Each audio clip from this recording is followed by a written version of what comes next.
I never thought my wife would be the one to destroy me. My name is Marcus Hayes, and for 12 years, I believed I had the perfect marriage. Rachel was everything to me. Beautiful, caring, the kind of woman who remembered your coffee order and always knew when you needed a hug. We built our life together brick by brick, or so I thought. Because on the day my father died, I learned that some people wear masks so perfect, you never see what's underneath until it's too late. Dad passed away on a Tuesday morning in March, 72 years old, heart attack. No warning. One minute he was fine, the next he was gone. I was devastated. Dad and I were close. After Mom died when I was 16, it was just the two of us against the world. He worked 2 jobs to put me through college. He was at my wedding, tears in his eyes, telling me he was proud of the man I'd become. And now he was gone, the funeral was small. Dad didn't have many friends left, and most of his family had passed. It was me, Rachel, a few neighbors, and his lawyer, Mr. Patterson. Patterson had been Dad's attorney for 30 years. After the service, he pulled me aside. "Marcus, we need to discuss your father's estate. Can you come to my office tomorrow?" I nodded, numb with grief. I wasn't thinking about money or property. I just wanted my dad back. That night, Rachel held me while I cried. She stroked my hair and whispered that everything would be okay. "Your dad loved you so much," she said. "He's watching over you now." I believed her. I trusted her completely. That was my first mistake. Because while I was grieving, Rachel was already planning. She had been planning for months. And I had no idea that my entire life was about to fall apart. The next morning, I drove to Patterson's office in downtown Portland. It was a small practice in an old brick building, the kind of place that smelled like leather and old books. Patterson was in his 60s, gray hair, kind eyes behind wire-rimmed glasses. He'd known me since I was a kid. "Marcus, I'm so sorry for your loss," he said, shaking my hand. "Your father was a good man." We sat down in his office, and he pulled out a thick folder. "Your father's will is straightforward," he began. "He left everything to you. The house, his savings, his life insurance policy. It comes to about $800,000 total." I felt my throat tighten. 800,000. Dad had never talked about money. I knew he'd been careful, but I didn't realize he'd saved so much. "The house alone is worth about 500,000, Patterson continued. "It's been in your family for 40 years, the house. God, I loved that house. It was a beautiful Craftsman in southeast Portland, with a big front porch and a maple tree in the yard. I grew up there. Every corner held a memory. Dad building my treehouse, Mom's garden out back, my first kiss with Jenny Morrison on the porch swing. I know it means a lot to you," Patterson said gently. "Your father wanted to make sure it stayed in the family." Then he paused. His expression shifted, became more serious. "Marcus, there's something else. About a month ago, your father came to see me. He was concerned about something." My stomach clenched. "Concerned about what?" Patterson leaned forward. He said Rachel had been asking him questions about his estate. About the house specifically. She wanted to know if he'd considered selling it, moving into a smaller place. He found it odd because you two already had your own home. If you're enjoying this story, hit that subscribe button. I felt cold. "Rachel asked my dad about selling his house?" Patterson nodded. He said she was very persistent. She even brought up the idea of him signing the house over to you early. For tax purposes, she claimed. Your father didn't like it. He said something felt off about the whole conversation. I sat back, trying to process this. Why would Rachel care about Dad's house? We had our own place, a nice condo in Beaverton. "We didn't need his house, there's more," Patterson said. He looked uncomfortable now, like he didn't want to tell me what came next. "About 2 weeks ago, I received a call from Rachel. She said she was calling on your behalf." My blood went cold. "What did she want?" Patterson pulled out another document. "She said you were too distraught to handle your father's declining health, and she wanted to discuss power of attorney. She asked if there was a way to transfer certain assets before your father passed, to avoid probate. I couldn't breathe. I never asked her to do that. I didn't even know Dad was sick." Patterson's face was grim. "I suspected as much. That's why I didn't return her calls. Your father wasn't sick, Marcus. His heart attack was sudden and unexpected. There were no warning signs. The room felt like it was spinning. Rachel had called my dad's lawyer behind my back. She'd asked about his assets. She'd tried to manipulate the situation, But why? I'm telling you this because you need to be careful, Patterson said. I don't know what Rachel's intentions are, but something doesn't feel right. Make sure you keep all the estate documents secure. Don't let anyone pressure you into making quick decisions about the property. I nodded, but I was barely hearing him. My mind was racing. My wife, the woman I loved, had been scheming behind my back while my father was still alive. What else had she done? I drove home in a daze. My hands were shaking on the steering wheel. I kept trying to come up with innocent explanations. Maybe Rachel was just trying to help. Maybe she thought she was protecting me from stress. But deep down, I knew better. You don't go behind your husband's back to his dying father's lawyer if your intentions are pure. You don't ask about assets and property transfers in secret. When I got home, Rachel was in the kitchen making dinner. She looked up and smiled. That same warm smile I'd fallen in love with 12 years ago. Hey, honey. How did it go with the lawyer? Her voice was sweet, concerned.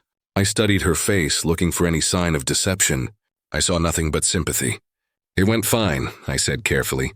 Dad left everything to me. The house, his savings. Rachel's eyes widened. Everything? That's wonderful, Marcus. Your dad took such good care of you.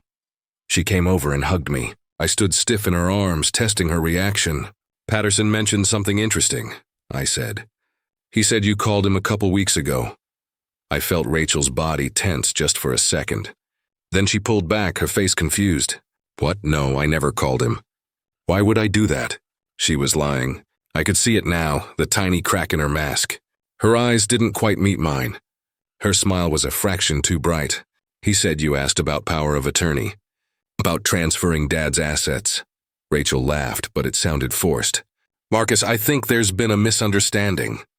Maybe he confused me with someone else. I would never go behind your back like that. But she had. And now I needed to know why. I didn't push it that night. I pretended to believe her. Pretended everything was normal. But inside I was screaming. I waited until Rachel went to bed. Then I sat in my home office with a glass of whiskey and started thinking. What did I really know about my wife? We'd met 13 years ago at a company party. She was working in marketing, I was in sales. She'd approached me, confident and charming. We dated for a year before I proposed. Looking back, I realized how little I knew about her past.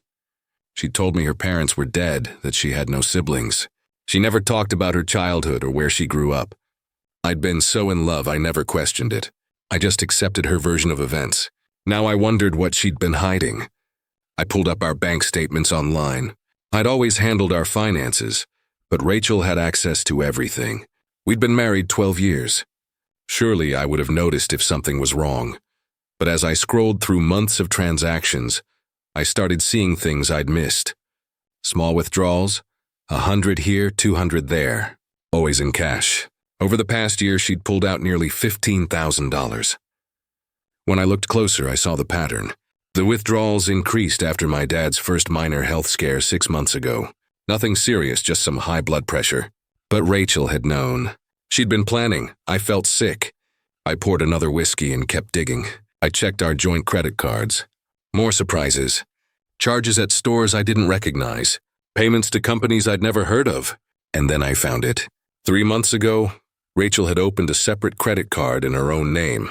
The statements didn't come to our house. They went to a P.O. box I didn't know existed. My hands were shaking as I tried to log into the account, but I didn't have the password. Whatever Rachel was doing, she'd been hiding it for months. The next morning, I called in sick to work. I needed answers, and I needed them fast. After Rachel left for her job at the marketing firm, I started searching the house. I felt like a stranger in my own home, rifling through drawers and closets like a detective. In the back of Rachel's closet, hidden behind shoe boxes, I found a small lockbox I'd never seen before. It was locked, but I knew where Rachel kept spare keys.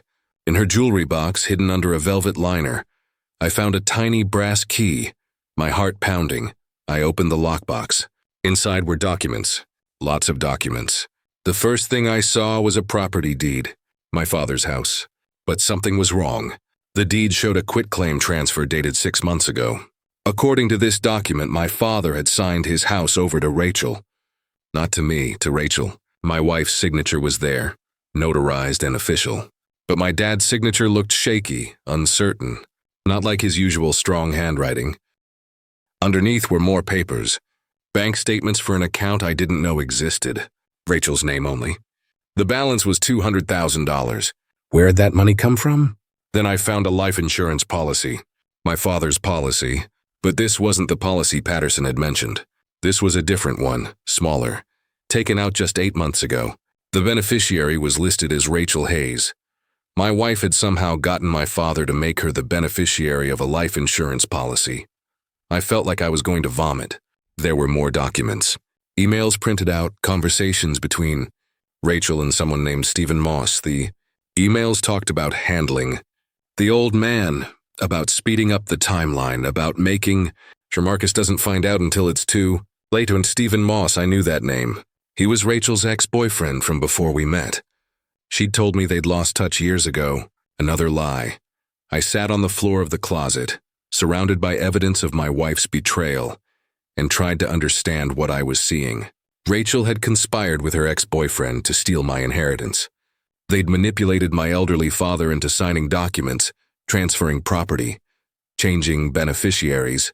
But how? My dad was sharp, careful. He would never sign something he didn't understand, unless he hadn't been in his right mind, unless they'd done something to him. I grabbed my phone and called Patterson. "Marcus, is everything okay?" I could hear the concern in his voice. "I need to know something. Was my dad mentally competent in his last months? Did you ever have concerns about his judgment?" There was a long pause. "Your father was sharp as ever when I saw him." "Why do you ask?" I told him about the quitclaim deed, the insurance policy, everything I'd found. Patterson was silent for so long I thought the call had dropped. "Marcus, those documents are fraudulent. Your father never signed his house over to anyone. I would have been involved in any property transfer. And he certainly didn't take out a new life insurance policy. He was very clear about his estate planning." My chest felt tight. "So Rachel forged these documents?" Patterson's voice was hard now, angry. "It looks that way. And if that's true, this isn't just betrayal. This is fraud. This is elder abuse. This is criminal." I hung up and immediately called my dad's doctor, Dr. Patel. She'd been treating him for years. "Dr. Patel, I need to ask you something. Did my dad have any cognitive issues in his last year? Any memory problems?" She hesitated. "Marcus, I probably shouldn't discuss this, but given the circumstances, your father called me about 4 months ago. He was concerned because he'd found some pills in his medicine cabinet that he didn't recognize. I had him bring them in. They were strong sedatives, prescription grade, but I'd never prescribed them to him." Everything clicked into place. Rachel had been drugging my father. She'd been giving him sedatives, making him confused and compliant, then having him sign documents while he was impaired. Or more likely, she and Stephen had simply forged his signature. Either way, they'd been systematically stealing from a vulnerable old man. And then he died. Suddenly, unexpectedly, a heart attack. But sedatives can cause heart problems, especially in elderly patients. I sat there in the closet and a terrible thought entered my mind. What if it wasn't just fraud? What if they'd killed him? I felt rage building inside me, white-hot and overwhelming. This woman I'd loved, trusted, shared my life with for 12 years had murdered my father and stolen everything he'd worked for, and she'd almost gotten away with it. If Patterson hadn't been suspicious, if I hadn't found these documents, Rachel would have had everything. I took pictures of every document with my phone. Then I carefully put everything back exactly as I'd found it. Rachel couldn't know I'd discovered her plan. Not yet. I needed time to build a case to make sure she couldn't wiggle out of this. I called Patterson back. "I need you to contact the police. But don't do it yet. I want to catch Rachel and Stephen in the act. I want proof they're working together." Patterson agreed to wait 48 hours. Next, I called a private investigator my friend had used during his divorce. Her name was Sarah Chen, and she had a reputation for being thorough and discreet. I met her at a coffee shop an hour later and showed her everything. Sarah's face grew darker as she looked through the photos. "This is bad," she said. "This is really bad, but I can help you. Give me 3 days. I'll get you everything you need to bury them." For the next 3 days, I lived a double life. At home, I was the grieving husband, letting Rachel comfort me while I pretended to be overwhelmed by estate matters. I let her think I was weak, confused, easy to manipulate. Meanwhile, Sarah was working behind the scenes, gathering evidence. She followed Rachel to her secret meetings with Stephen. She pulled phone records showing hundreds of calls between them over the past year. She found the P.O. box where Rachel was hiding bank statements, but Sarah's biggest discovery came on day 2. She tracked down the notary, whose stamp appeared on the forged property deed. The notary was a woman named Linda Foster, who worked at a small office supply store. Sarah showed her a photo of the deed. Linda went pale. "I didn't notarize that," she said. "Someone stole my stamp last year. I reported it to the police." Sarah got a copy of the police report. The theft had occurred 11 months ago, right when Rachel's planning began. Sarah also found something else. Stephen Moss had a criminal record. He'd served 2 years for fraud back in his 20s. He'd scammed elderly people before, convincing them to invest in fake real estate deals. Rachel had known exactly who to contact when she decided to steal my inheritance. She'd partnered with a professional con artist. Together they'd targeted my father, drugged him, stolen his property, and possibly killed him. On the 3rd day, Sarah called me. "I've got everything. Phone records, surveillance photos, witness statements, financial records. But Marcus, there's something else you need to know." My stomach dropped. "What?" Sarah's voice was grim. "Rachel and Stephen are planning to disappear. I overheard them at a restaurant last night. They're booking flights to Costa Rica next week. They want to wait until the estate is settled, get their hands on as much cash as possible, then vanish. Rachel's planning to file for divorce and take half of everything, including the money from your dad's estate." Rage. Pure, blinding rage. Rachel wasn't just stealing from me. She was planning to divorce me, take half of everything including my father's stolen money, and run away with her criminal ex-boyfriend to live on the beach in Costa Rica. She'd murdered my dad for his house and his savings, and now she was going to destroy me too. But I had one advantage. She didn't know I knew, and I was going to use that to bury her. I called Patterson and told him everything Sarah had found. "We need to move now," I said. "Before they run," Patterson agreed. He contacted the Portland Police Department and set up a meeting with a detective who specialized in fraud and elder abuse. Her name was Detective Maria Santos, and when I showed her the evidence Sarah had compiled, her eyes went hard. "This is one of the worst cases I've seen," she said. "We need to arrest them before they flee the country." But I had a better idea. "I want to catch them in the act," I said. "I want proof of conspiracy, proof they're working together. Get a warrant for a wiretap on Rachel's phone. Give me a week." Detective Santos looked at Patterson, then back at me. "That's risky, Marcus. If they suspect anything, they could run." I shook my head.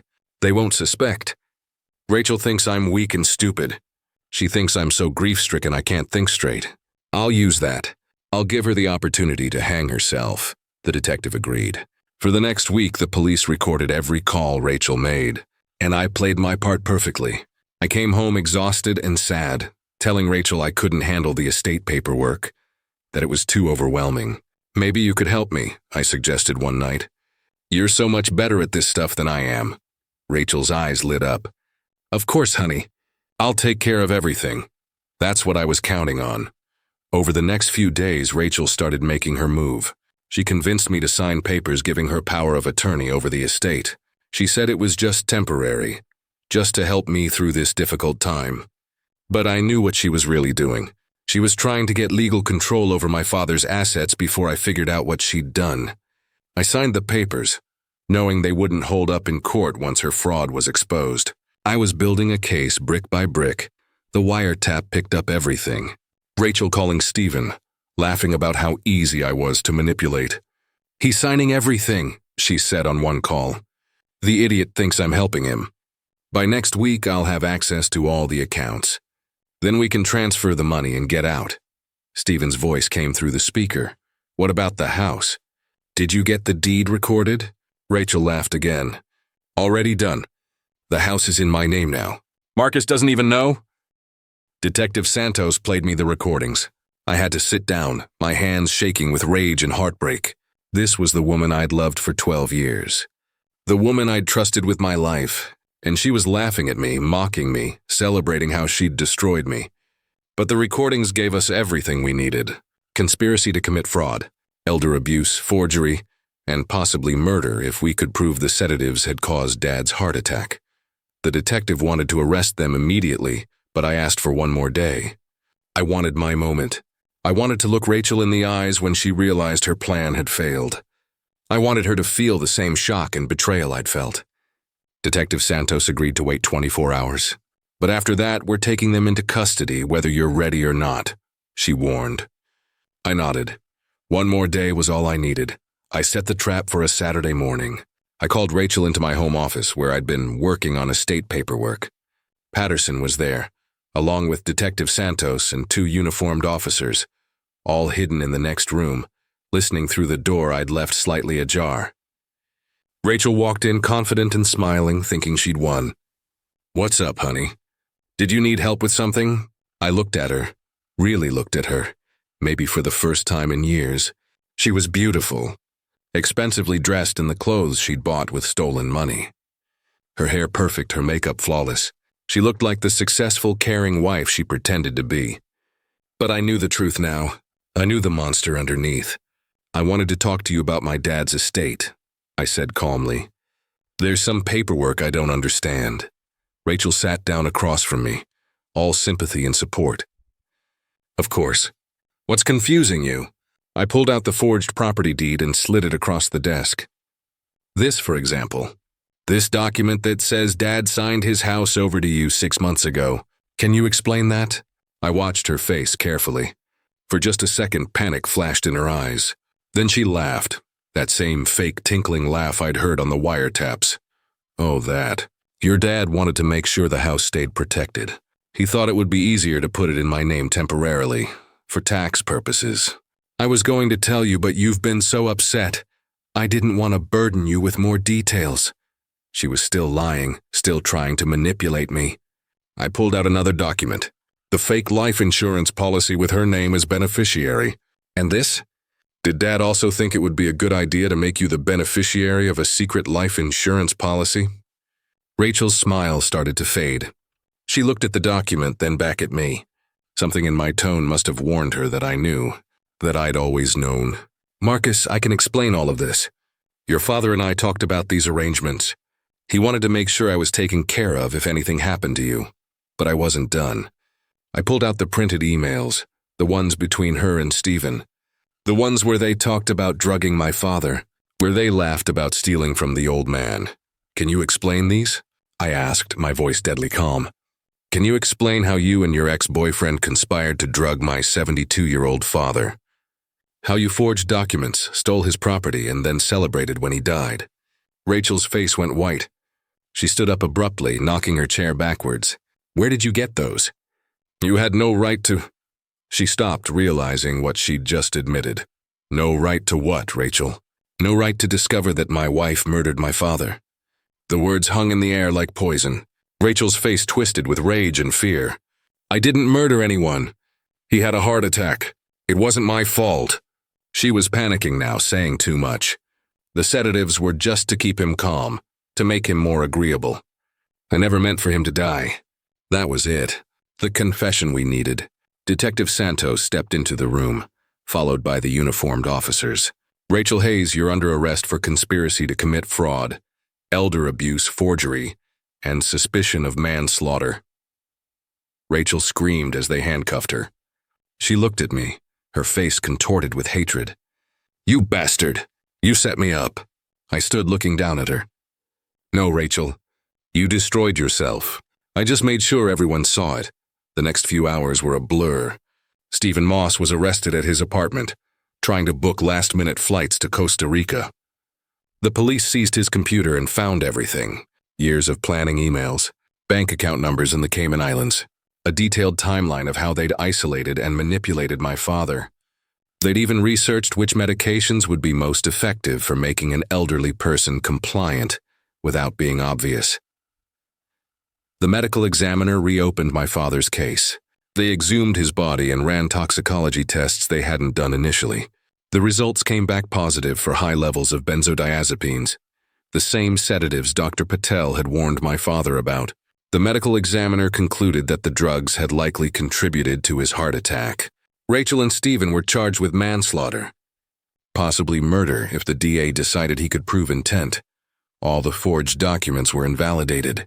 The house was returned to my father's estate, which meant it went to me as his only heir. The $200,000 Rachel had hidden was frozen and seized as evidence. She'd also stolen another $100,000 from my father's accounts using forged checks. All of it would eventually be returned to his estate. Rachel had destroyed her life for money she would never get to spend. The trial took 8 months. I attended every day, watching as witness after witness testified about Rachel and Stephen's schemes. The notary whose stamp was stolen, Dr. Patel explaining how the sedatives would have affected my father, Sarah Chen presenting surveillance photos of Rachel and Stephen together, and finally the wiretap recordings where Rachel laughed about manipulating me and celebrated my father's death. The jury deliberated for 3 hours. They found Rachel and Stephen guilty on all counts: conspiracy to commit fraud, elder abuse, forgery, manslaughter. The judge sentenced Rachel to 15 years in prison. Stephen got 20 thanks to his prior criminal record. I sat in that courtroom and watched Rachel cry and beg for mercy.